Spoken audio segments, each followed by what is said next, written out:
कुष्ठ ना तो ईश्वर का श्राप है और ना ही पिछले जन्म के पाप का फल। ये तो किसी सामान्य रोग की तरह है। चमड़ी पर फीका लाल या पीला दाग, जिसमें सुन्नपन हो, हाथों पैरों में झुनझुनी, शरीर की कोई नस मोटी हो जाना कुष्ठ रोग के लक्षण हैं। 30 जनवरी से 13 फरवरी 2025 तक स्पर्श लेप्रोसी जागरूकता अभियान मनाया जा रहा है। हरियाणा के सभी सरकारी अस्पतालों में कुष्ठ रोगियों के इलाज के लिए MDT की मुफ्त सुविधा उपलब्ध है। अधिक जानकारी के लिए अपने नजदीकी स्वास्थ्य केंद्र या जिला कुष्ठ रोग अधिकारी से संपर्क करें। स्वास्थ्य विभाग हरियाणा द्वारा जनहित में जारी।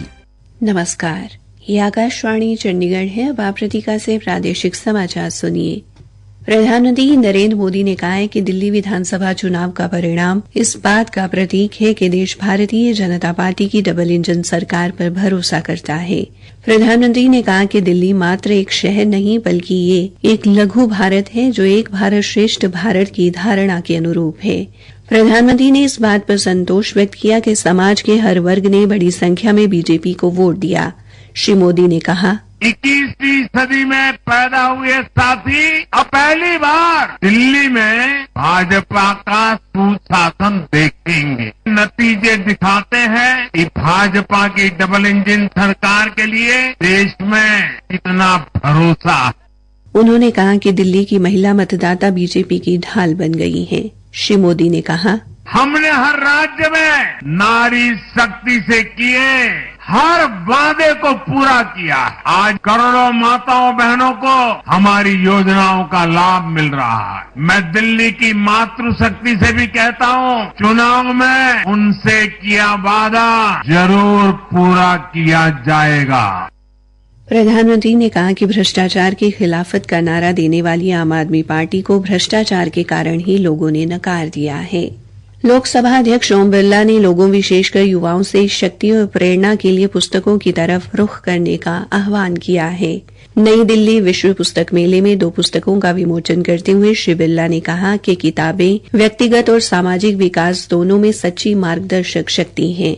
उन्होंने कहा कि किताबें ज्ञान का स्थायी रिकॉर्ड हैं, भावी पीढ़ियों के लिए विचारों और विरासत को संरक्षित करती हैं। लोकसभा अध्यक्ष ने युवाओं से चुनौतियों से उबरने के लिए प्रेरणा और शक्ति के स्रोत के रूप में पुस्तकों को अपनाने का आग्रह किया। हरियाणा के मुख्यमंत्री नायब सिंह ने कहा कि हरियाणा में औद्योगिक क्षेत्र की समस्याओं के निवारण के लिए सरकार तेज गति से काम कर रही है। प्रदेश में औद्योगिक विकास को गति देने के लिए ईज ऑफ डूइंग बिजनेस का एक इको सिस्टम तैयार किया गया है, जिसमें प्रमाण पत्र, लाइसेंस और अनुमति देने में अड़चन पैदा करने वाले अनेक नियमों और प्रक्रियाओं को खत्म किया गया है। मुख्यमंत्री कल गुरुग्राम में भारत ग्लोबल इंडस्ट्रीज फोरम द्वारा स्वदेशी जागरण मंच के तत्वावधान में भारत को निर्माण का वैश्विक हब बनाने के विषय पर आयोजित सेमिनार को संबोधित कर रहे थे। मुख्यमंत्री ने कहा कि प्रदेश में उद्योग लगाने के लिए स्वीकृति प्रदान करने के लिए सिंगल रूफ क्लियरेंस सिस्टम लागू किया गया है, जिसमें समयबद्धता के साथ निवेशकों को 150 से अधिक सेवाएं ऑनलाइन प्रदान की जा रही हैं। श्री नायब सिंह ने कहा कि सरकार का उद्देश्य है कि प्रदेश में औद्योगिक विकास की गति किसी भी तरह के गतिरोधों से प्रभावित न हो। मुख्यमंत्री ने प्रदेश में औद्योगिक विकास के लिए अपनी प्रतिबद्धता दोहराते हुए कहा कि हरियाणा के 10 जिलों में नई औद्योगिक मॉडल टाउनशिप स्थापित की जाएगी।